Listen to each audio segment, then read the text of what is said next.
Sa isang liblib na baryo, sa paanan ng bundok, may isang bahay na yari sa kawayan at pawid. Sa harap nito ay may duyang gawa sa lumang lambat at doon araw-araw makikita si Juan. Nakahilata, nakatingin sa langit at tila walang ibang iniisip kundi ang pahinga. Parang ang sarap magpalipad ng saranggola, bulong niya habang ngumunguya ng mangga. Pero bukas na lang siguro. Sa tuwing darating ang umaga, abala na ang mga kapitbahay sa kanilang mga gawain. Si Mang Turo ay nagbubungkal ng lupa, si Aling Nena ay naglalaba sa ilog at ang mga batay tumutulong sa magulang. Ngunit si Juan nasa duyang pa rin, nakasandal at bahagyang ngumingiti habang pinapanood ang mga ulap. "Juan! Magwalis ka naman dyan sa labas! Ang daming tuyong dahon, no?" Sigaw ng kanyang nanay mula sa kusina. "Opo, Nay. Mamaya na lang po. Pinapahinga ko pa yung walis." Sagot niya na may kasamang ngiti at gaya ng dati, hindi na siya kumilos. Lumipas ang mga oras hanggang sa unti-unting lumubog ang araw at nagdilim ang paligid. Tahimik ang paligid maliban sa ugoy ng kanyang duyan. Hanggang sa biglang umihip ang malamig na hangin. Parang may kakaiba. Ang mga dahon sa paligid ay gumalaw ng sabay-sabay kahit walang malakas na simoy. At sa tabi ng duyan ni Juan, may lumitaw na liwanag mula sa lupa.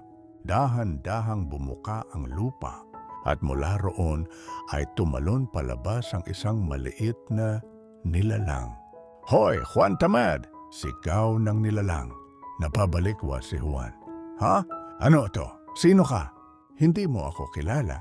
Ako si Kiko, duwende ng bakuran." Nakangisi ito, ngunit halatang inis. "Araw-araw akong nadudula sa mga tuyong dahon mo rito. Kilos, bata! Hindi puro duyan ang buhay." "Ah, duwende ka pala," sagot ni Juan sabay hikab. "Pasensya na, pagod kasi ako eh." "Pagod? Wala ka namang ginagawa." Sigaw ni Kiko.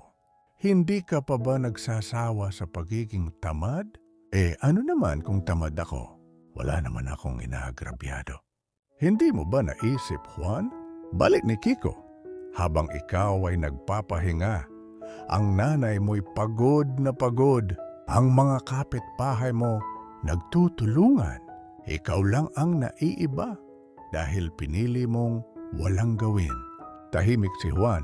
Hindi niya alam kung maiinis o mapapaisip. Ano ngayon kung ganon? "Ganito na ako simulat sa pool." "Hindi totoo yan," sabi ni Kiko. "Walang taong isinilang na tamad. Ang katamaran ay gawi at kayang baguhin." Napangiti si Juan ng pilit. "Ang dami mo namang sinasabi, duwende ka lang naman." Nanlaki ang mata ni Kiko. Ganon? Duwende lang?" Lumapit ito at pumulong. "Kung ayaw mong makinig sa akin, siguro kailangan mong makilala ang isa pang kaibigan ko." "Ano? Kaibigan mong duwende rin?" Pang-aasar ni Juan. "Hindi, kapre." Biglang lumamig ang paligid.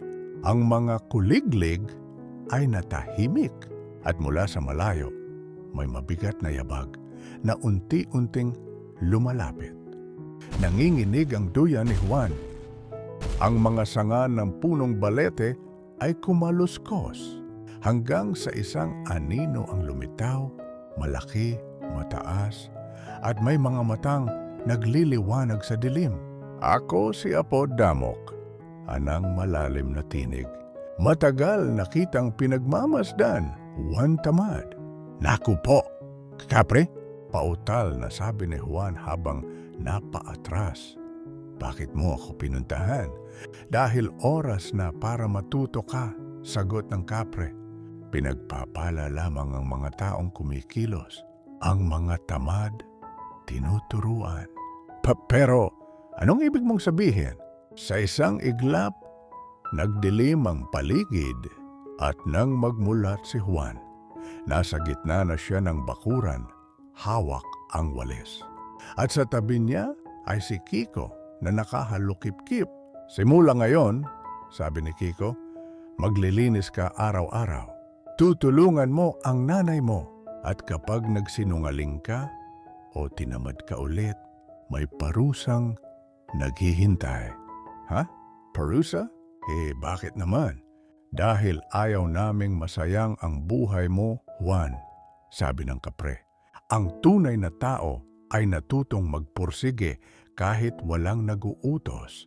Hindi nakaimik si Juan. Walang magawa kundi sundin ang ipinag-utos. Kinuha niya ang walis. Sinimulang linisin ang bakuran. Habang tumatagal, ang pawis ay bumubuhos mula sa kanyang noo. Masakit sa likod, mabigat sa kamay, pero may kakaibang pakiramdam sa kanyang dibdib.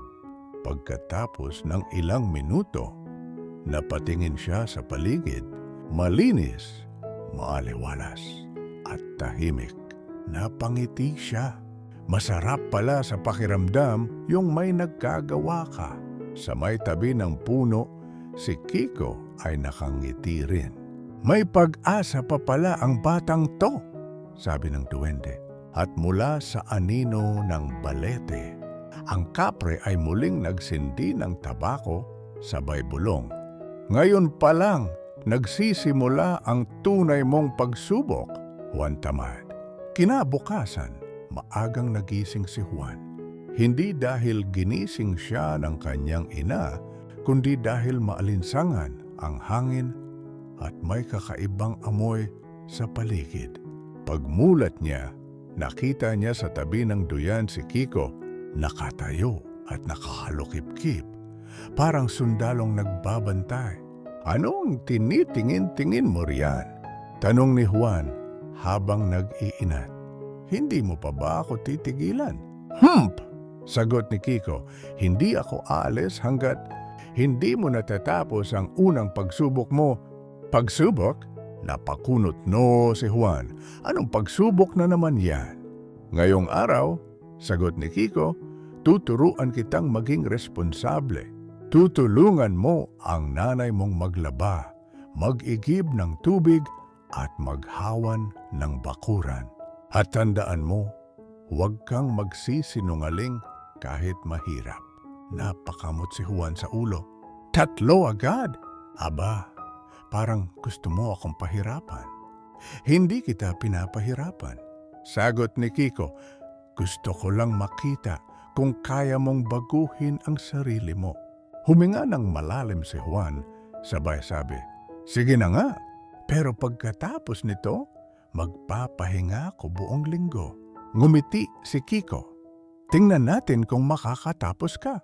Sa gilid ng bahay, abala ang nanay ni Juan sa paglalaba. Nakangiti siya nang makita ang anak na lumapit. May dalang tabo at patiya. Uy, Juan, tumulong ka naman? Tanong ng ina. Medyo nagulat. Hindi ba't lagi kang tulog tuwing ganitong oras? Ngumiti si Juan, pilit man. Gusto ko lang pong makatulong ngayon, Nay. Natuwa ang ina at sabay silang naglaba. Ngunit ilang minuto pa lang napangiwi na si Juan. Ang lamig ng tubig at ang sabon ay kumikirot sa kanyang kamay. Sanay kasi siyang walang ginagawa, kaya bawat pisil sa damit ay parang mabigat na trabaho.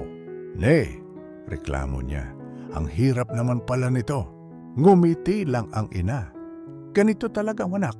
Lahat ng bagay na may halaga, pinaghihirapan. Tahimik si Juan. Ayaw man niyang umamin, may tama ang sinabi ng kanyang nanay. Pagkatapos maglaba, nag-igib naman sila ng tubig. Habang naglalakad sa daan, si Kiko ay sumunod.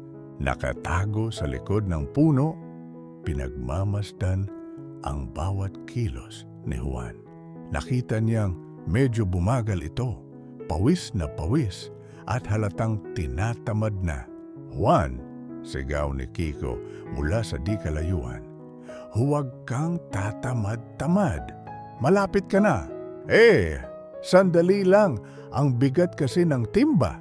Sigaw ni Juan pabalik. Bakit hindi mo ako tulungan kung gusto mong matapos agad? Tsk! Hindi ako dapat ang tutulong. Sagot ni Kiko. Ikaw ang kailangang matuto. Pagbalik ni Juan sa bahay, halos himatayin siya sa pagod. Ngunit bago siya makapagpahinga, tumawag ang kanyang ina. Juan, pakihakot naman yung mga tuyong sanga sa likod ng bahay. Panggatong natin mamaya. Napairap si Juan. Hay naku, hindi pa pala tapos to? Ngunit nang maisip niyang nakatingin si Kiko mula sa labas, napilitan siyang bumangon. Baka mamaya, parusahan na naman ako. Bulong niya sa sarili. Habang kinukuha niya ang mga tuyong sanga, bigla siyang napagod at naupo. Siguro okay na to? Sabi niya habang kalahati pa lang ng mga kahoy ang nakuha. Ngunit sa di kalayuan, narinig niya ang tinig ni Kiko. Juan! Napapitlag siya. Nakatapos ka na ba? Tanong ng duwende. Mabilis niyang sagot. Lahat ng sanga nakuha ko na. Sigurado ka? Seryosong tanong ni Kiko. Nga, wala nang natira. Ngumiti si Kiko. Ngunit hindi ngiti ng tuwa. Ngiti iyon ng may alam. Tingnan mo sa likod mo. Paglingon ni Juan, nanlaki ang kanyang mata. Nandoon pa rin ang kalahating tumpok ng mga tuyong sanga. Akala ko ba tapos na? Tanong ni Kiko. Malamig ang boses? Baka may nahulog lang ulit. Juan, putol ni Kiko, nagsinungaling ka. Natigilan si Juan. Gusto sana niyang magpaliwanag, pero biglang bumigat ang hangin. Humihip ang malakas na hangin mula sa kagubatan at ang mga sanga ay kusang gumalaw. Tila may sariling buhay. Mula sa malayo, lumitaw si Apodamok, ang kapre, nakasindi ng tabako. Sinabi ko na sa iyo, Juan, anya sa malalim na tinig, ang katamaran ay anak ng kasinungalingan. Naku po, Apo, pasensya na. Hindi ko po sinasadya, sabi ni Juan habang nanginginig. Ngunit tumikhim lang si Apodamok. Hindi sapat ang sorry. Ang aral ay hindi natutunan sa salita, kundi sa karanasan. Sa isang iglap, kumidlat sa kalangitan. At nang magbalik ang liwanag, nakita ni Juan ang sarili niya sa gitna ng kagubatan. Mag-isa, wala si Kiko, wala ang kanyang ina, wala ang duyan. Ang paligid ay puno ng makakapal na dahon at ingay ng mga kuliglig. Hindi niya alam kung paano nakarating doon. Bakit ako nandito? Tanong niya sa sarili. Sa gitna ng gubat, narinig niya ang tinig ni Kiko. Juan! Kung gusto mong makaalis diyan, kailangan mong tapusin ang iniwan mong gawain. Maghawan ka ng landas pabalik sa bahay. Sa bawat hakbang, bawat pagod, matututo ka. Kinuha ni Juan ang isang makapal na sanga at ginawang pamalo sa mga damo. Habang naglalakad, pinagpapawisan siya. Sugatan na ang kamay, pero patuloy siyang kumikilos. Bawat hakbang ay mabigat, ngunit sa puso niya, unti-unti siyang nakaramdam ng kakaibang lakas. Hanggang sa makalipas ang ilang oras, nakita niya muli ang kanilang bahay. Pagod man, napangiti siya. Pagdating niya, nandoon si Kiko, nakaupo sa duyan. Tapos mo na? Tanong ng duwende. Hindi lang yun, sagot ni Juan habang humihingal. Natutunan ko ring huwag magsinungaling. Ang trabaho pala, kapag tinapos mo, masarap sa pakiramdam. Ngumiti si Kiko. Ayan, yan ang gusto kong marinig. Mula sa likod ng punong balete, si Apodamok ay tumango. Sabay sabing, "Ngayon, Juan, napatunayan mong kaya mong baguhin ang sarili mo. Pero tandaan mo, ito pa lang ang simula." At sa unang pagkakataon, napatawa si Juan. Kung ganito pala ang maging masipag, hindi na ako babalik sa dati kong ugali. Ngumiti si Kiko. Siguraduhin mo yan, Juan, dahil mas matitinding pagsubok pa ang naghihintay. Lumipas ang ilang araw mula ng pagdaanan ni Juan ang unang pagsubok. Mula noon, napansin ng kanyang ina na tila nagbago na ang anak niya. Maagang nagigising, naglilinis ng bakuran at tumutulong sa gawaing bahay, isang bagay na noon ay imposible. "Juan, anak," sabi ng ina habang nagluluto, "ibang-iba ka na ngayon ah. Parang hindi ikaw yung batang tinatamad kahit umupo." Ngumiti si Juan. Kasi po, Nay, may nagturo sa akin." "Nagturo?" Nagtatakang tanong ng ina. "Sino?" Napakamot si Juan. "Kaibigan ko po. Maliit pero matindi." Ngumiti lang ang ina, hindi na nagtaka pa. Para sa kanya, sapat na ang nakitang pagbabago. Isang umaga, habang nagwawalis si Juan sa labas ng bahay, biglang lumitaw si Kiko sa ibabaw ng batong malapit sa puno. "Magandang umaga, Juan," bati ng duwende.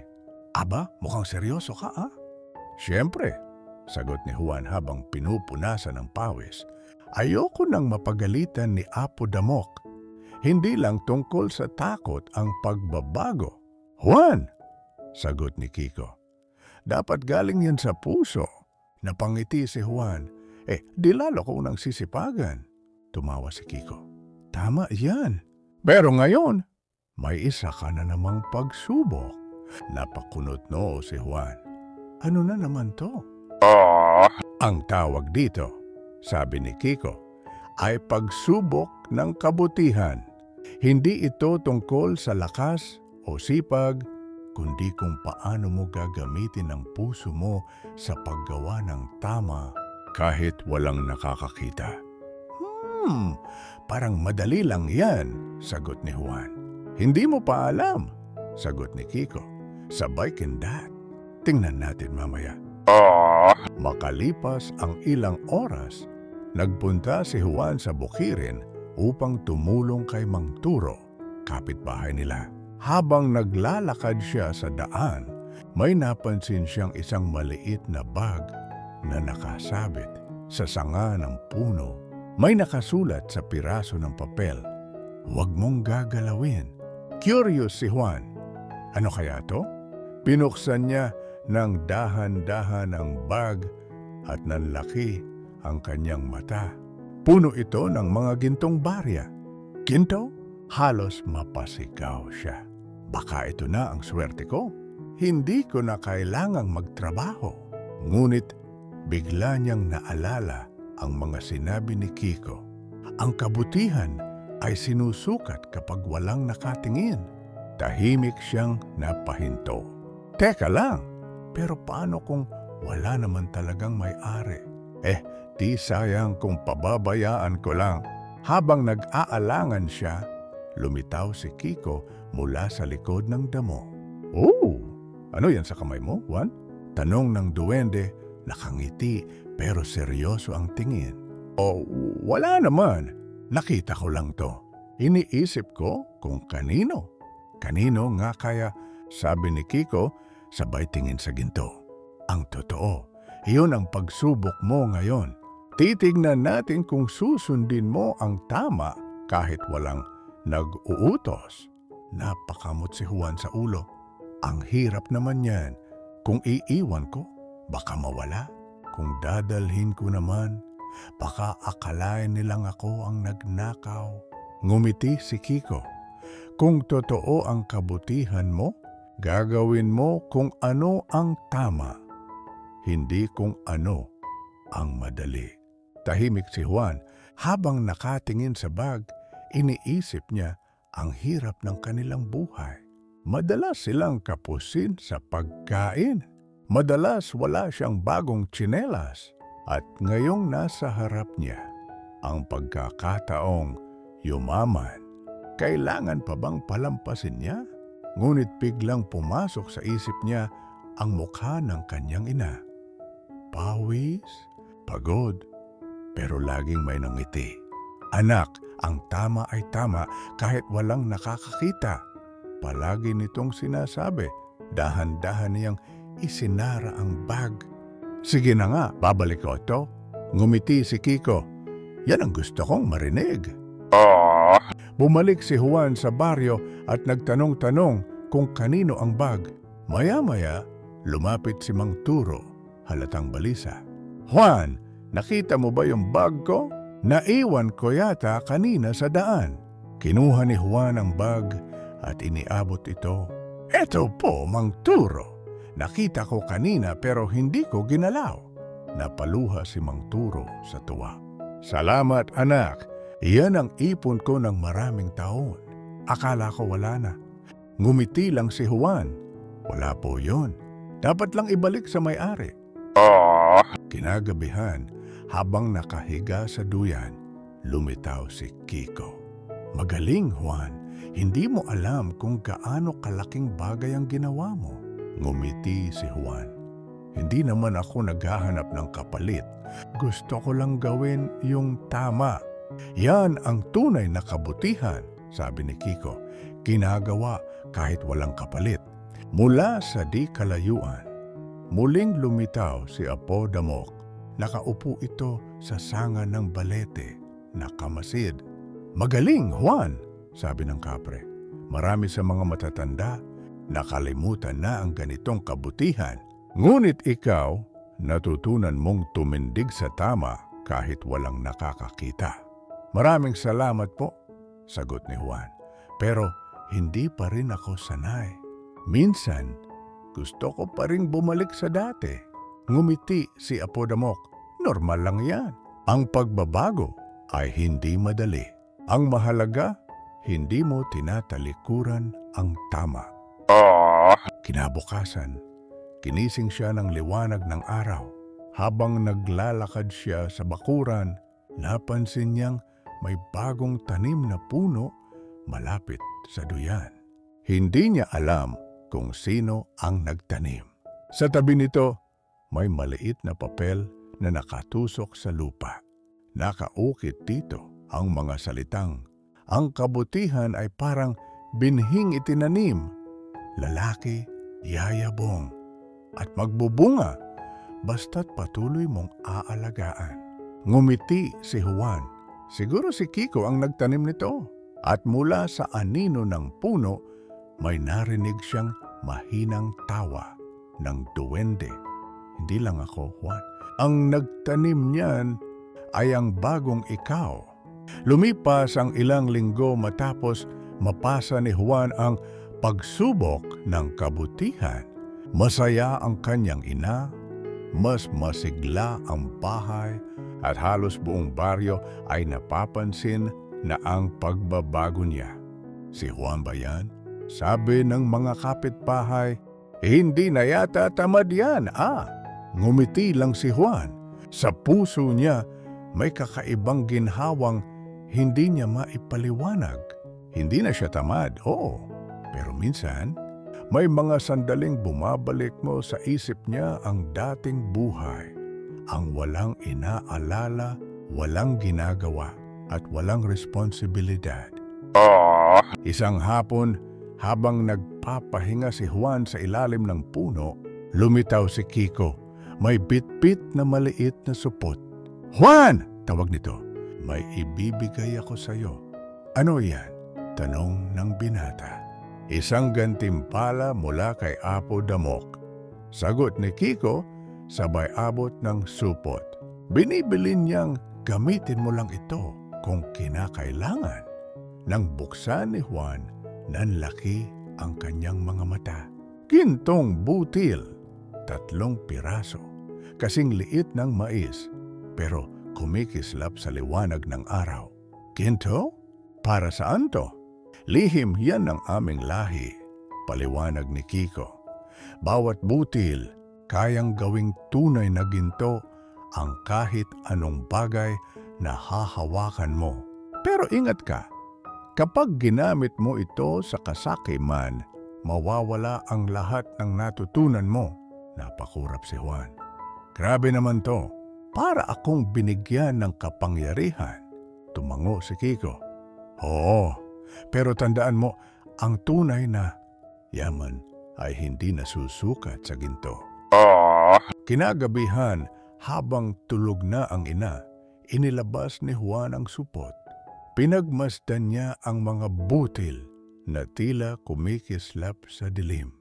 Kung kaya nitong gawing ginto kahit anong bagay, paano kung gamitin ko lang minsan? Napaisip siya, isang beses lang, para matulungan si nanay. Lumapit siya sa kanilang lumang palayok at hinawakan iyon habang nasa kamay ang isang butil. Sa isang iglap, lumiwanag ang paligid, ang dating kalawangin at basag na palayok ay naging purong ginto. Napahinga si Juan ng malalim. Totoo nga, ngunit sa halip na saya, kaba ang naramdaman niya. Teka lang, sinabi ni Kiko na huwag sa kasakiman. Kinabukasan, dinala niya ang gintong palayok sa palengke. Halos hindi makapaniwala ang mga tao. Juan, saan mo nakuha yan? Tanong ng mga tindera. Regalo po. Hindi ko rin alam kung saan galing. Napangiti siya ng lihim. Pero ayos lang to, ibenta ko na. Bumili siya ng bagong damit para kay nanay, pagkain para sa buong linggo, at mga gamit sa bahay. Masaya siya, pero sa kaloob-looban, may bumubulong. Gamitin mo ulit. Sayang naman kung isa lang. Kinagabihan, bumalik siya sa puno. Doon niya muling nakita si Kiko. Tahimik, tila nagmamasid. Ginamit mo ang isa sa 3 butil, hindi ba? Tanong ng duwende. Tumango si Juan. Pero para naman kay nanay. Alam kong mabuti ang layunin mo, sabi ni Kiko. Pero tandaan mo, Juan, kapag natikman ng tao ang kapangyarihan, mahirap nang itigil. Hindi, Kiko, hindi ako ganon. Alam ko ang hangganan. Sigurado ka ba? Sabi ng duwende, sabay tingin sa langit. Dahil darating ang tukso, Juan, mas malaki pa sa inaakala mo. Kinabukasan, may kumalat na balita sa baryo. May mayamang mga ngalakal na dumating mula sa kabilang bayan, si Don Victor, na naghahanap ng mga mahahalagang bagay na ginto. Agad siyang lumapit sa bahay ni Juan. Ikaw ba si Juan? Tanong ni Don Victor. Balita ko, may hawak kang gintong palayok. Bibilin ko yan ng 10 beses sa halaga. Napatigil si Juan. Nabenta ko na po sa palengke. Sayang, sabi ng Don. Sabay kindat. Pero kung makakagawa ka pa ng ganon, bibigyan kita ng gantimpala. Isang bahay at malaking lupain. Natigilan si Juan. Lupa? Bahay? Para sa kanilang mag-ina, pangarap iyon. Habang naglalakad pabalik sa bahay, tila lumakas ang bulong sa isip niya. Gamitin mo ulit ang butil para di na kayo maghirap. Pagdating ng gabi, hindi siya mapakali. Inilabas niya ulit ang supot at tinitigan ang 2 natitirang butil. Kung 1 beses pa lang akong gagamit, siguro naman hindi pa yun kasakiman, bulong niya. Lumabas siya sa bakuran at humawak sa lumang palakol. Sa isang iglap, naging purong ginto ang hawakan nito. Ngunit bago pa siya makangiti, biglang umihip ang malakas na hangin. At mula sa anino ng puno, lumitaw si Apo Damok. Juan! Boses nitong umalingaw-ngaw sa buong paligid. Anong ginawa mo? Napaluhod si Juan sa takot. Pasensya na po. Hindi ko po sinasadya. Hindi sinasadya? Mariing, sabi ni Apo Damok. Ang kapangyarihan ay hindi laruan. Ginamit mo ito hindi para sa kabutihan, kundi para sa iyong sariling kaginhawaan. Nais ko lang pong hindi na maghirap si nanay, sagot ni Juan, nanginginig. Ngumiti ang kapre, ngunit malungkot ang mga mata. Hindi mo kailangang baguhin ang buhay niyo sa pamamagitan ng ginto.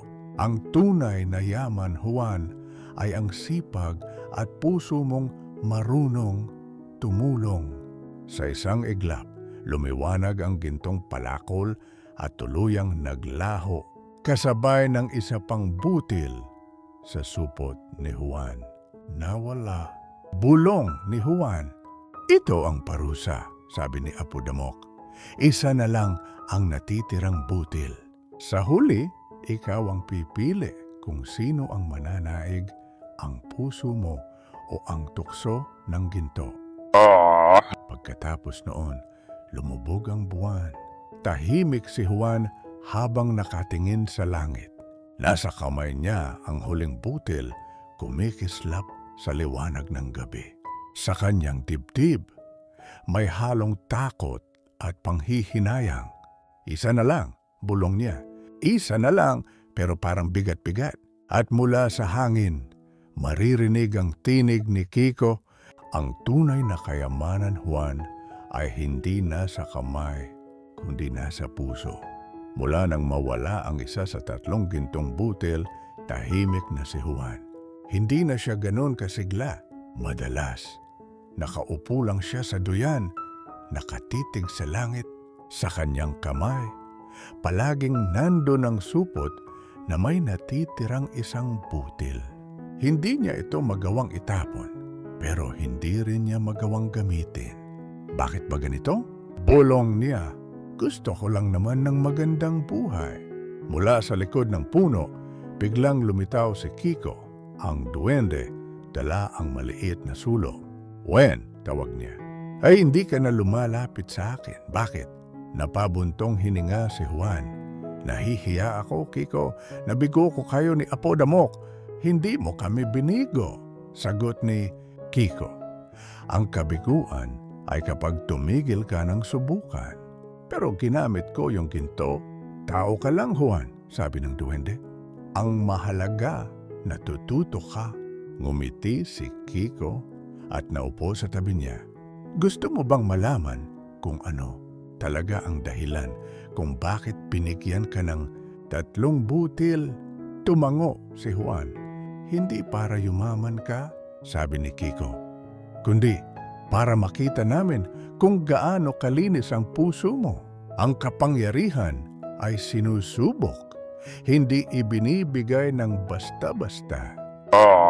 Habang nag-uusap sila, biglang may narinig na iyakan mula sa malayo. Tulong! Tulong! Tumayo agad si Juan at tumakbo. Pagdating niya sa may sapa, nakita niyang si Aling Rosa, isang matandang babae, ay nadulas at natabunan ng mga kahoy. Ay, Aling Rosa, sigaw ni Juan. Hintay lang po, tutulungan ko kayo. Agad niyang inalis ang mga kahoy gamit ang buong lakas niya. Ngunit isa sa mga troso ay napakalaki. Hindi niya kayang buhatin mag-isa. Juan! Sigaw ni Kiko. Gamitin mo ang huling butil. Nag-alinlangan si Juan. Hindi ba delikado yun? Hindi kung tama ang dahilan, sagot ni Kiko. Ang kabutihan ay hindi kasalanan. Dahan-dahan, kinuha ni Juan ang huling butil at idinikit ito sa kamay, hawak ang malaking troso. Biglang kumislap ang kanyang mga palad at naging magaan ang troso. Tila papel lamang. Nabuhat niya ito at nailigtas si Aling Rosa. Salamat, hiho, sabi ng matanda habang lumuluha. Kung hindi dahil sa iyo, baka wala na ako. Ngumiti si Juan. Wala, yun po, Aling Rosa, mahalaga ang buhay ninyo. Ngunit nang ibinaling niya ang tingin sa kamay niya, napansin niyang naglalaho ang huling butil. kasabay ng pagliwanag ng paligid. Sa tuktok ng puno, lumitaw si Apo Damok kasama si Kiko. Ngayon, parehong nakangiti. Magaling, Juan, wika ni Apo Damok habang bumaba mula sa puno. Ngayon mo ipinakita ang tunay na layunin ng kapangyarihan. Ang tumulong hindi para sa sarili. Pero naubos na po ang mga butil, sabi ni Juan, malungkot. Tumawa si Kiko. Hindi mo kailangang malungkot. Ang tunay na kayamanan ay hindi kailangang hawakan. Anong ibig mong sabihin? Ngumiti si Apo Damok. Tingnan mo ang paligid, Juan. At sa isang iglap, nagliwanag ang buong sapa. Ang mga bato ay kumislap na parang mga bituin. Ang tubig ay naging malinaw. At sa ilalim ng sapa, may lumitaw na mga gintong bulaklak na unti-unting sumibol. Yan, sabi ni Apo Damok, ang gantimpala ng kabutihan. Kapag ginawa mo ang tama mula sa puso, babalik ito sa iyo sa paraang hindi mo inaasahan. Pagbalik nila sa baryo, nagulat ang mga tao. Ang dating tuyong bukirin ay biglang naging luntian. Ang mga puno ay namunga at ang hangin ay tila sariwa at malamig. Anong nangyari? Tanong ng mga kapitbahay. Ngumiti si Juan. Biyaya po ni Apo Damok. Simula noon, naging inspirasyon si Juan sa buong baryo. Ang batang tinawag na tamad, ngayoy naging huwaran ng sipag, kabutihan, at kababaang loob. Isang gabi, habang nakahiga siya sa duyan, dumalaw muli si Kiko. Juan, sabi ng duwende, oras na para magpaalam muna kami ni Apo Damok. Marami pa kaming batang kailangang turuan. Nalungkot si Juan. Hindi ba kayo babalik? Babalik kami kung kakailanganin mo, sagot ni Kiko. Ngunit tandaan mo, kahit wala kami, ang kabutihan ay nasa loob mo na. Tumango si Juan. Salamat Kiko, salamat kay Apo Damok. Dahil sa inyo, natutunan kong ang tamad ay pwedeng magbago kung marunong matuto. Ngumiti si Kiko. At yan ang pinakamagandang kayamanan, Juan. Kinabukasan, pagkising ni Juan, wala na ang duwende. Ngunit sa ilalim ng puno, may maliit na bato na kasing liwanag ng araw.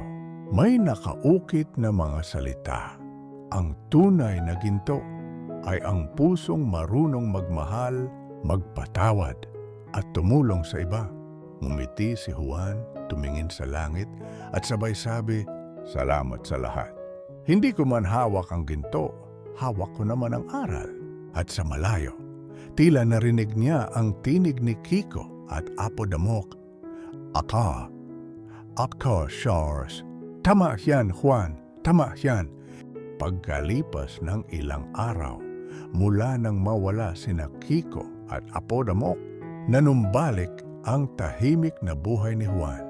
Ngunit iba na siya ngayon, hindi na ang dating batang tamad at walang pangarap. Ngayon, tuwing umaga, maaga siyang bumabangon, naglilinis ng bakuran at tinutulungan ang mga kapitbahay sa anumang kaya niya. Si Juan talaga, kakaiba na ngayon, sabi ni Mang Turo habang pinagmamasdan siya. Dati, hindi mo mapapasipag kahit pilitin mo. Ngayon, hindi mo na mapahinto. Ngumiti lang si Juan. Sa loob-loob niya, alam niyang may malaking pagbabago sa kanyang puso. Hindi dahil sa kapangyarihan ng ginto, kundi sa mga aral na iniwan ni Kiko at Apo Damok. Isang umaga, habang nagbubungkal siya ng lupa, napansin ni Juan na parang may kakaibang liwanag sa ilalim ng punong kinahigaan niya noon. Hinukay niya ito at laking gulat niya nang makita ang maliit na sisidlan na yari sa kahoy, may ukit na simbolo ng buwan at araw. Parang gawa ni Kiko to, pulong niya. Binuksan niya ang sisidlan at sa loob nito ay may isang dahon na tila ginintuan.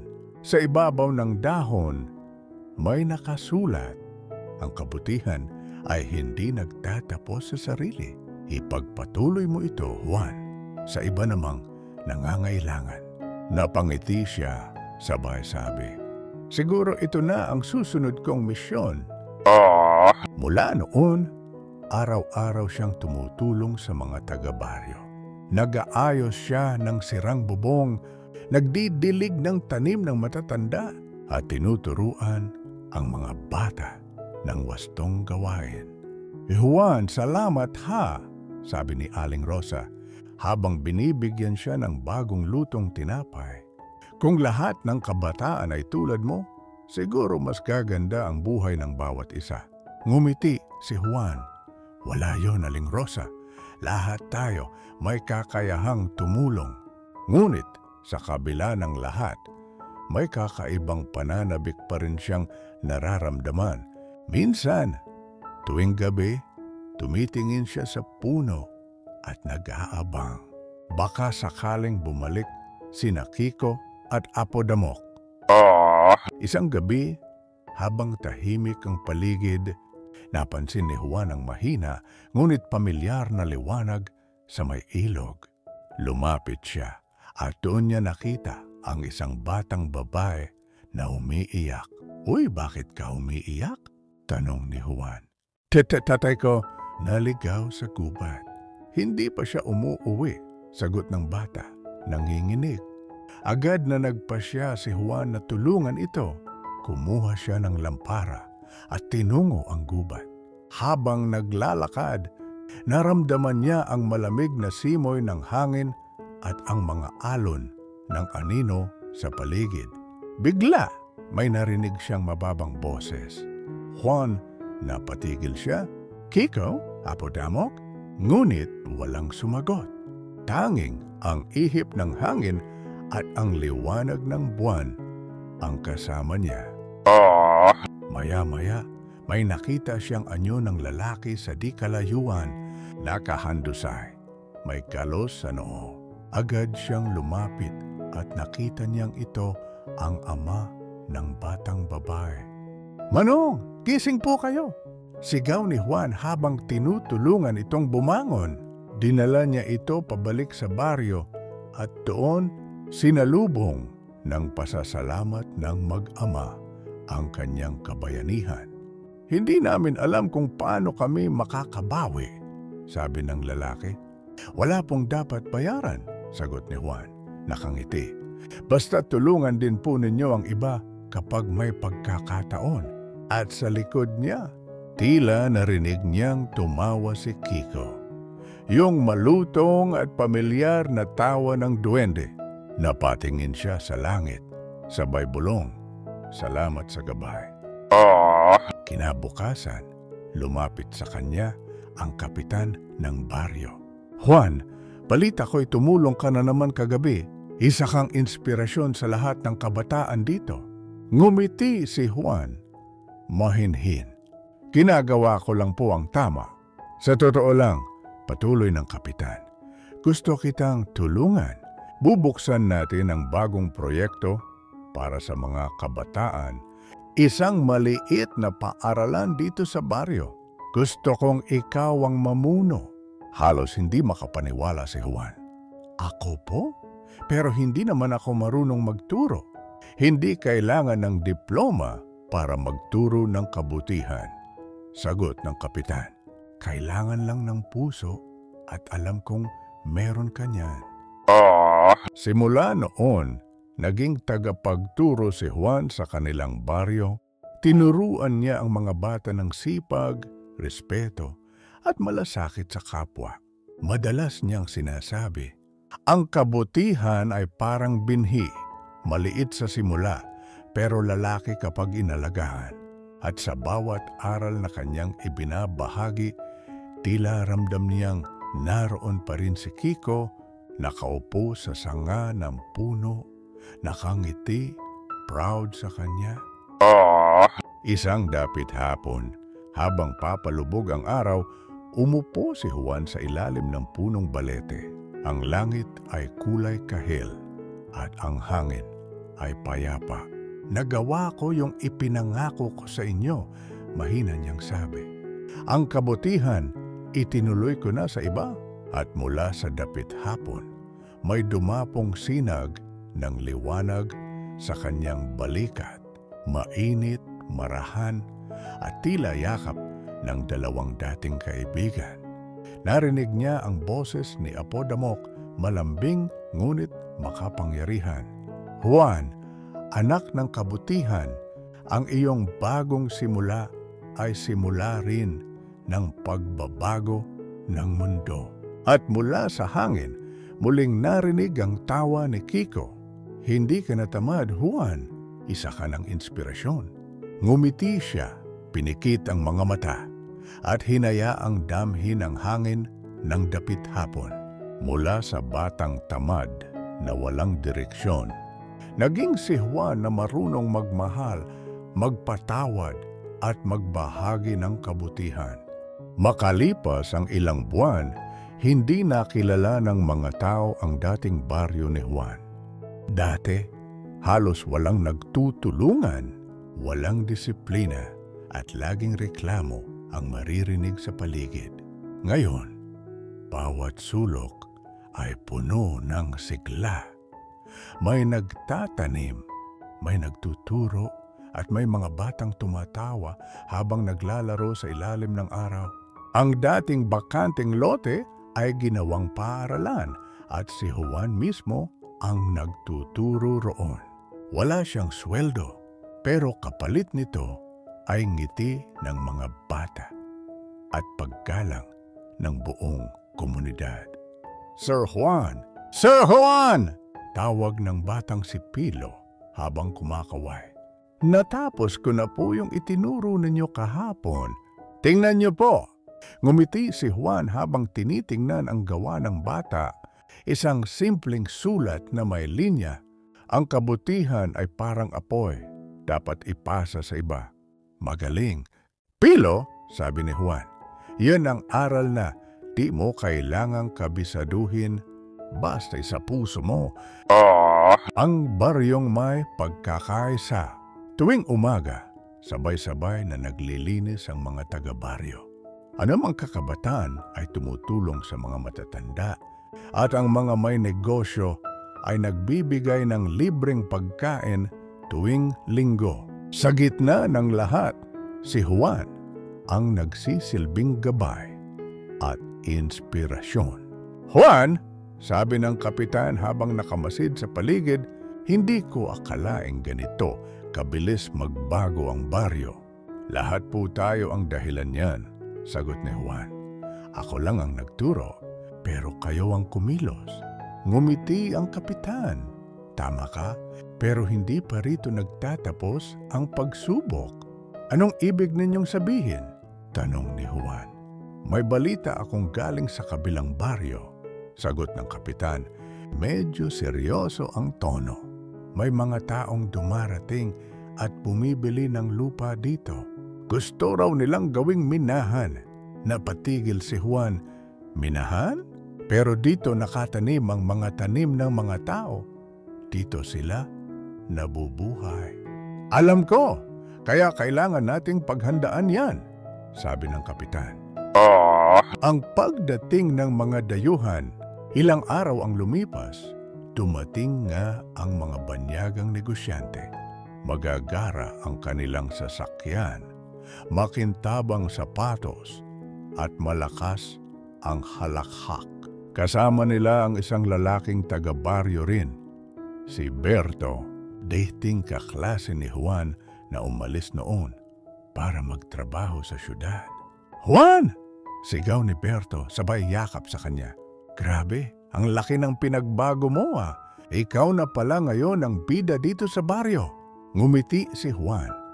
Pero napansin niyang parang may kakaibang layunin si Berto. Berto, ano bang pakay ninyo rito? Tanong niya, simple lang, sagot ni Berto. Tulungan naming umasenso ang baryo mo. Magtatayo kami ng minahan dito. Magkakaroon ng trabaho ang lahat. May kita pa. Ngunit, bago pa makasagot si Juan, lumapit ang isang matandang babae. Anak, sabi ng matanda, kapag hinukay ang lupa, mawawala ang kaluluwa ng ating lupain. Ang ginto ay hindi kapalit ng katahimikan. Tahimik ang buong paligid. Lahat ay napatingin kay Juan. Hinihintay ang kanyang sagot. Huminga siya ng malalim. Berto, hindi lahat ng kinang ay ginto. Ang tunay na yaman ng baryo ay pagkakaisa, hindi pera. Ang pagtutol ni Juan, galit ang naging reaksyon ni Berto. Ganito pa rin pala kayo? Kaya walang umaasenso dito kasi puro paniniwala sa alamat at kabutihan. Berto, mahinahon na sabi ni Juan, asenso ang hanap mo. Pero hindi sa ganitong paraan. Kapag sinira natin ang lupa, mawawala rin ang kabuhayan ng mga susunod na henerasyon. Ngunit hindi nakinig si Berto. Ilang araw matapos ang pagtatalo, nagsimula na ang hukay sa gilid ng gubat. Umugong ang mga makina at unti-unting naglaho ang mga puno. Laking gulat ng lahat nang biglang lumamig ang paligid. Ang mga ilog ay tila nagbago ng kulay. Nagkaroon ng bahidabo at tila bumagal ang agos. Parang may nangyayaring kakaiba. Bulong ng isang matanda. Ang espiritu ng kalikasan ay nagagalit. Ang bagyong dumating, kinagabihan, pumuhos ang malakas na ulan. Hangin, kulog at kidlat, tila galit ang kalangitan.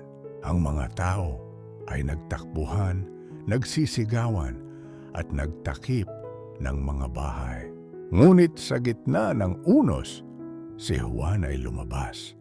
Dala ang lampara. Tinungo niya ang gubat at doon nakita si Berto basang-basa. Hawak pa rin ang pala. Berto, sigaw ni Juan, itigil mo na to. Hindi mo kailangang patunayan na ikaw ang tama.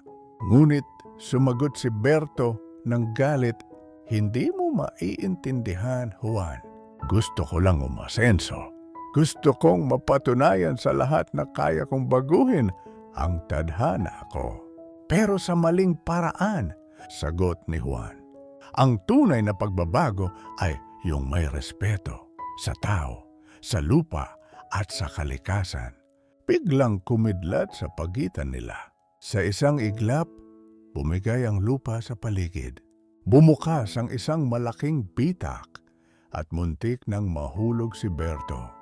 Agad siyang sinagip ni Juan kahit delikado. Bakit mo ako tinulungan? Tanong ni Berto, nanginginig. Sabi ko sa iyo, Berto, walang iwanan sa baryo. Kahit nagkamali ka, kababayan pa rin kita. Ang baryong nagkaisa. Matapos ang bagyo, tumigil na rin ang operasyon ng minahan. Nakita ni Berto ang pinsalang dulot nito. Mga punong natumba, mga isdang namatay sa ilog, at mga batang umiiyak dahil sa gulo. Lumapit siya kay Juan, humingi ng tawad at nangakong tutulong sa muling pagpapanumbalik ng baryo. Pasensya na, Juan, sabi ni Berto. Ngayon ko lang naintindihan. Hindi pala sukatan ng tagumpay ang pera, kundi ang kapayapaan. Ngumiti si Juan. Ang mahalaga, natutunan mo. Lahat tayo nagkakamali, pero kaya ring magbago. Mula noon, nagtulungan silang dalawa. Si Berto ang nagdala ng kaalaman mula sa syudad, mga bagong paraan ng pagtatanim at pag-aalaga ng lupa, habang si Juan naman ang nagpaalala ng kabutihan at pagkakaisa. Ang bagong baryo, pagkalipas ng ilang buwan, muling naging masigla ang baryo. Ang ilog ay luminis. Ang mga puno ay muling tumubo at ang mga bata ay mas masayang naglalaro. Sa gitna ng baryo, itinayo nila ang isang bantayog. Isang simpleng estatwa ni Juan na nakaupo sa ilalim ng puno. May hawak na lampara. Sa paanan nito may nakasulat. Ang liwanag ay hindi galing sa lampara. Galing ito sa puso ng taong marunong magmahal sa kanyang bayan. Huling tagpo. Habang papalubog ang araw, nakaupo si Juan sa tabi ng punong balete. Tahimik siyang nagmamasid sa mga taong nagtutulungan at sa hangin. Tila may narinig siyang pamilyar na tinig. Magaling, Juan. Hindi mo lang binago ang sarili mo, binago mo ang buong baryo. Ngumiti siya, sabay bulong. Salamat, Kiko. Salamat, Apo Damok. At sa liwanag ng dapit hapon, may dumapong dahon sa kanyang kamay, ang parehong ginintuan noong una niyang natagpuan. Ngunit ngayon, may bago nang nakasulat. Ang kabutihan ay parang hangin. Hindi mo nakikita, pero mararamdaman ng lahat. Tahimik ang baryo sa ilalim ng liwanag ng buwan. Ang mga bituin ay tila nagbabantay mula sa kalangitan, at ang ilog, ang dati malinis at maliwanag, ay ngayon ay tila may kakaibang ningning. Hindi iyon karaniwang pagkinang ng tubig, parang may kung anong kumikislap sa kailaliman na animoy humihinga. Naglalakad si Juan sa pampang, dala ang lamparang gawa sa kawayan. Nais lang sana niyang mag-igib ng tubig, ngunit napansin niyang parang may malamig na hangin na dumadaan sa paligid kahit walang hangin mula sa bundok. Napatingin siya sa ilog. May aniong dumaan, parang anino. Mabilis, ngunit malinaw. At sa sandaling iyon, tila tumigil ang paligid. Wala na siyang naririnig, kundi ang tibok ng kanyang puso. Perto, mahinang tawag niya. Iniisip kung baka nagbibiro lang ang kaibigan. Ngunit walang sumagot. Tanging alon lang ang gumagalaw sa ibabaw ng tubig. Biglang may lumitaw. Isang anyo ng matandang babae. Basang-basa at ang buhok ay humahampas sa kanyang balikat. Ang mga mata nito'y tila walang laman at sa bawat paghinga, umaalo ng tubig sa paligid.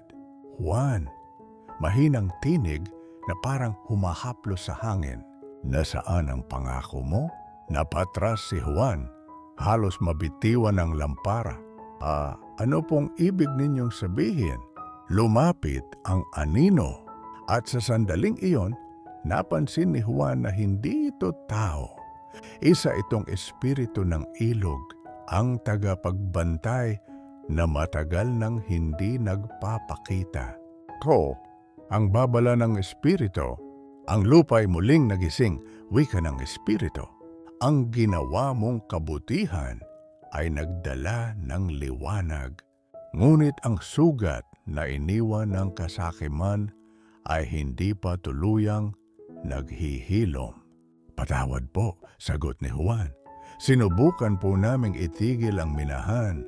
Nagtulungan po kami para linisin ang ilog. Hindi iyon sapat, putol ng espiritu, may isa pang puwersa na naghihintay sa kailaliman. Ang galit ng kalikasan ay may kasamang anino. Tarokaplao Toho, isang nilalang na dating tagapangalaga, ngayon ay puno na ng puot. Paano ko siya mapipigilan? Tanong ni Juan, nanginginig ang tinig. Hindi mo kailangang labanan ng dilim, Juan, sabi ng espiritu. Kailangan mo itong yakapin. Tanging liwanag na galing sa puso ang kayang tumalo sa anino. At bago pa siya makasagot, unti-unting naglaho ang espiritu. Ang lampara ni Juan ay kusa ring namatay at naiwan siyang mag-isa sa dilim, nakatingin sa ilog na tila unti-unting kumukulo. Ang umagang may takot. Kinabukasan, nagising ang baryo na may kakaibang kaba. Ang tubig sa balon ay biglang bumaba. Ang mga hayop ay parang natatakot lumapit sa ilog at ang mga bata ay nagkukuwentuhan tungkol sa itim na kamay na lumilitaw tuwing madaling araw. Juan, sabi ng kapitan, may kakaibang nangyayari. Ang mga isda'y namamatay at ang mga tanim ay natutuyo kahit umuulan. Tumingin si Juan sa direksyon ng ilog. Hindi ito ordinaryong problema. May dapat tayong paghandaan. Tinawag niya si Berto at ilang matanda sa baryo. Nagdesisyon silang pumunta sa may bukal, ang pinagmumula ng tubig sa ilog, para alamin kung ano ang nangyayari. Habang naglalakad sila sa kagubatan, parang mas lumalalim ang dilim kahit tanghaling tapat. Yamataw na nas walang ihip at ang mga ibon ay nawala. Parang hindi ko gusto to, Juan, bulong ni Berto. Hindi ako sigurado kung dapat pa tayong magpatuloy. Kung titigil tayo ngayon, lalo lang lalaki ang problema, sagot ni Juan. Kung may masamang nilalang, kailangan nating harapin, hindi takbuhan. Ang nilalang sa bukal. Nang marating nila ang bukal, nagulat silang lahat. Ang dating malinaw na tubig ay naging kulay abo. At sa gitna nito, may umuusbong na bilog na anino, parang umiikot na alon. Ano yon? Tanong ng isang matanda. Ngunit, bago pa makasagot si Juan, may lumabas mula sa gitna, isang dambuhalang nilalang na yari sa putik at anino, may mata na nagliliyab sa pula at boses na parang kulog. Ako si Lakan Urog, tagapangalaga ng kailaliman, ang sigaw ng nilalang. Ngunit ngayon ako'y alipin ng puot dahil sa kasakiman ng tao na paatras ang lahat. Ngunit si Juan ay nanatiling nakatayo. Lakan Urog, sabi niya, hindi lahat ng tao'y masama. Nagbago na kami, tinikilan na namin ang minahan, nagtulungan kami para maibalik ang ganda ng lupa. Ngunit sumigaw ang halimaw, hindi mo kayang burahin ang kasalanan ng iilan, at sa isang iglap, lumipad ang alon ng putik papunta sa kanila. Tinakpan ni Juan si Berto at ang mga matanda. Nang tumama ang putik, para itong apoy, mainit, mabigat, at naramdaman ni Juan ang bigat ng galit sa loob nito. Ngunit kahit nasasaktan, pinilit niyang tumayo. Hindi siya tumakbo dahil alam niyang ito ang laban na hindi espada o lakas ang sandata, kundi kabutihan. Ang liwanag ng puso. Habang nakaluhod si Juan, naalala niya ang sinabi ng Espiritu, tanging liwanag na galing sa puso ang kayang tumalo sa anino. Pumikit siya at sa loob ng kanyang isipan, nakita niya ang mga mukha ng mga tao sa baryo. Mga batang natatawa, mga magulang na nagsusumikap at ang kanyang mga kaibigan na naniwala sa kanya. Napangiti siya. Hindi ako lalaban para sa sarili ko, kundi para sa kanila. Pagmulat niya ng mata, ang lampara sa kanyang dibdib ay biglang nagliwanag, isang gintong sinag na tila apoy ng pag-asa. Lakan Urog, sigaw niya. Hindi mo kailangang magalit magpakailanman. Kung galit ka sa tao, magalit ka sa kasakiman, hindi sa kabutihan. Nabitawan ng halimaw ang kanyang kamao. Unti-unting naglaho ang pula sa kanyang mata at napalitan ng luha na parang usok na umaakyat. Juan, bulong nito, matagal kong hinintay ang isang taong marunong umintindi, hindi lang lumaban. At sa huling pagkakataon, lumubog si Lakan Urog sa tubig kasabay ng pagliwanag ng buong bukal. Muling bumalik ang linaw at ang hangin ay nagkaroon ng bango ng bagong simula. Pagkatapos ng bagyo, bumalik sina Juan sa baryo, bitbit ang magandang balita. Muling umagos ang malinis na tubig at ang mga hayop ay nagsimulang bumalik. Ang buong baryo ay nagdiwang, ngunit si Juan ay tahimik lang, nakatingin sa ilog. Alam niyang hindi pa tapos ang lahat. Lumapit si Berto. Ang tapang mo talaga, Juan. Kung ako yun, baka tumakbo na ako. Ngumiti si Juan. Hindi tapang yon, Berto. Pagmamahal lang sa lupa at sa tao. Kapag natutunan mong magmahal, hindi ka na matatakot. Sa gabi, bago siya matulog, narinig ni Juan ang malamig na ihip ng hangin mula sa ilog. At sa hangin, may narinig siyang tinig. Salamat, Juan. Ang ilog ay muling huminga. Ngumiti siya, sabay pikit ng mata. At sa gitna ng dilim, ang buwan ay tila mas maliwanag kaysa dati. Tahimik na naman ang baryo matapos ang pagkapanalo nila laban sa nilalang sa ilog. Ngunit sa puso ni Juan, may kakaibang kabigatan. Tuwing gabi, parang may tumatawag sa kanya. Isang tinig na pamilyar, ngunit hindi niya mawari kung saan nanggagaling. Juan, halika! Sa unay akala niya'y guni-guni lang. Pero nang marinig niya iyon sa ikatlong gabi, kasabay ng malamig na simoy ng hangin at ng pagkaluskos ng mga dahon, alam niyang hindi ito basta panaginip. Ang panawagan ng balete. Ika-4 na gabi, hindi na siya nakatiis. Dinala niya ang lampara at tinungo ang pinakalumang puno sa baryo. Ang punong balete na sinasabing tahanan ng mga diwata at espiritu ng kalikasan. Matagal nang pinagbabawal lumapit dito sa gabi. Ngunit ngayong siya na ang tagapangalaga ng baryo. Alam niyang may dahilan ang pagtawag sa kanya. Habang papalapit siya, ramdam niya ang pag-iba ng hangin, parang humihinga ang paligid at bawat hakbang ay may kasabay na bulong ng mga dahon. Sa paglapit niya sa ugat ng puno, biglang lumiwanag ang paligid. Ang mga alitaptap ay nagsiliparan at mula sa lilim ng balete ay lumitaw ang isang matandang anyo. Mataas, mahabang buhok at may suot na balabal na yari sa dahon at ugat. Juan, ikaw ang huling binhi ng liwanag. Napatigil si Juan. Sino po kayo? Ako si Apolantoran, tagapangalaga ng balete. Matagal na kitang pinagmamasdan mula pa noong bata ka pa, ang simula ng lahat. Umupo si Juan sa paanan ng puno.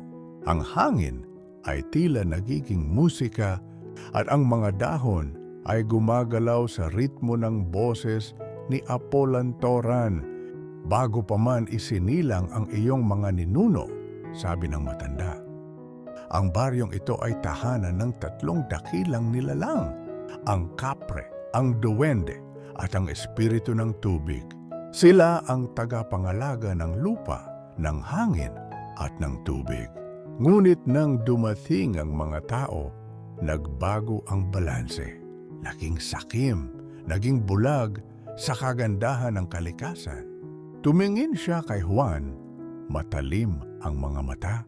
Hanggang isang araw, ipinanganak ang isang bata na may pusong dalisay. Walang yaman, walang kapangyarihan, ngunit may kabutihang walang kapalit. Bakit po ako? Tanong ni Juan. halos hindi makatingin. Hindi naman ako espesyal. Tamad pa nga ako noon. Ngumiti si Apo Lantoran. Ang tunay na dalisay ay yung marunong magbago. Ang taong marunong magsisi at matutong tumayo mula sa pagkakamali. Siya ang tinatawag ng lupa. Ko, ang hiwagang nakabaon, biglang umilaw ang gitna ng puno. Sa loob, may nakita si Juan. Isang gintong ugat na kumikislap na parang apoy. Yan ang puso ng balete, paliwanag ng matanda. Matagal na naming pinoprotektahan. Ngunit may puwersang gustong agawin ito. Ang tinatawag naming dilim ng lupa, isang sinaunang nilalang na natulog sa ilalim ng bundok. Dilim ng lupa, ulit ni Juan. Ibig sabihin, may mas malakas pang kalaban. Tumango si Apo Lantoran, si Lakan Urog ay bahagi lang ng galit ng kalikasan. Ngunit ang tunay na pinuno ng kadiliman ay gigising sa oras na maglaho ang liwanag ng puso ng balete. Napalunok si Juan. Paano ko siya mapipigilan?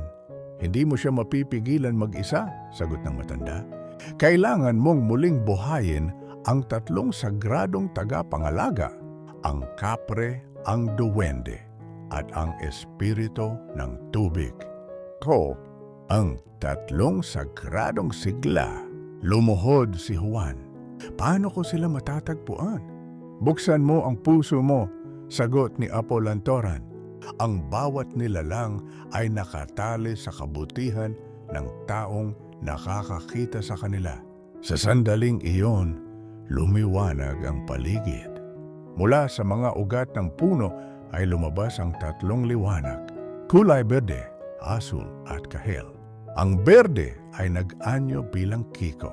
Ang duwendeng nagturo sa kanya ng sipag.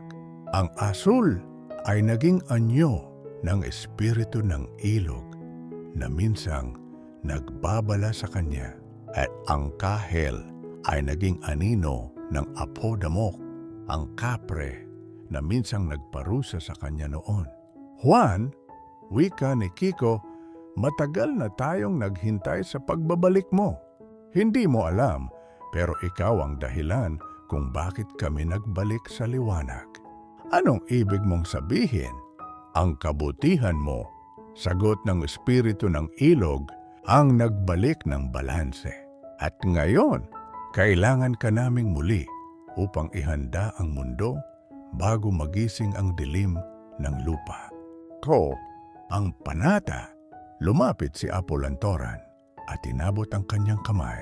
Juan, anak ng lupa, handa ka na bang tanggapin ang panata ng tagapangalaga? Tahimik muna si Juan. Naramdaman niyang bumigat ang hangin na parang pinapanood siya ng buong kalikasan. Kung ito ang paraan para maprotektahan ang baryo at ang mundo, handa po ako. Itinaas ni Apo Lantoran ang kanyang kamay. Mula sa ugat ng balete, lumabas ang tatlong sinag ng liwanag na pumasok sa katawan ni Juan. Naramdaman niya ang lakas. Hindi ng kapangyarihan, kundi ng kalikasan mismo. Ang kanyang mga mata ay nagliwanag ng berde.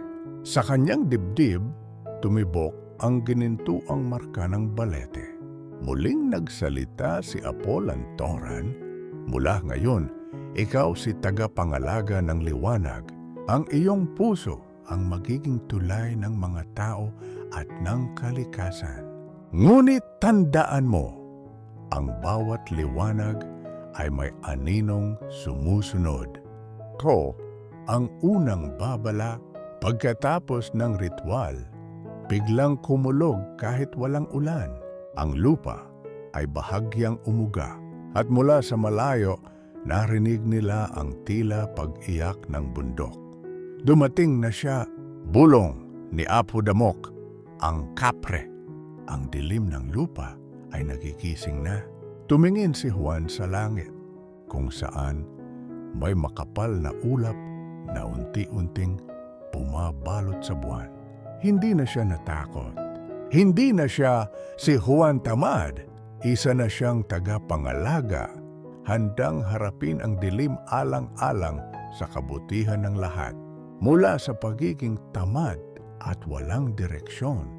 Ngayon ay nakatayo si Juan sa gitna ng huling laban ng kabutihan at kasamaan.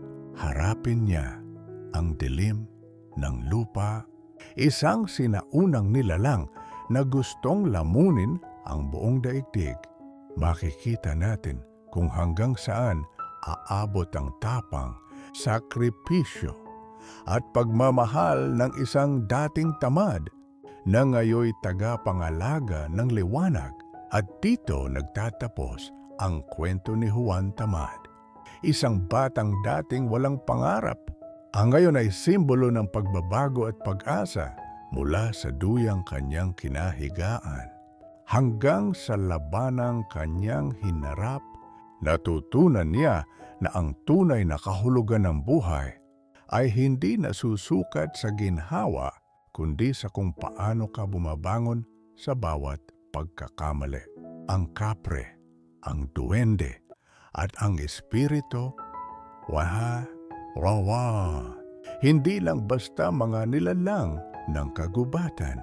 Sila ay paalala na ang kabutihan, anumang anyo, ay mananatiling buhay kung may taong handang ipaglaban ito. Kaya kung minsan ay napapagod ka o nararamdaman mong wala kang silbi, alalahanin mo si Juan Tamad. Dahil kahit ang pinakatamad na bata, kapag natutong kumilos sa tama, ay kayang magbago ang mundo. Salamat sa pakikinig sa kwentong ito. Kung nagustuhan mo, huwag kalimutang mag-like, mag-comment, at mag-subscribe para sa mas marami pang Tagalog fantasy stories gaya nito. Hanggang sa muli, magandang gabi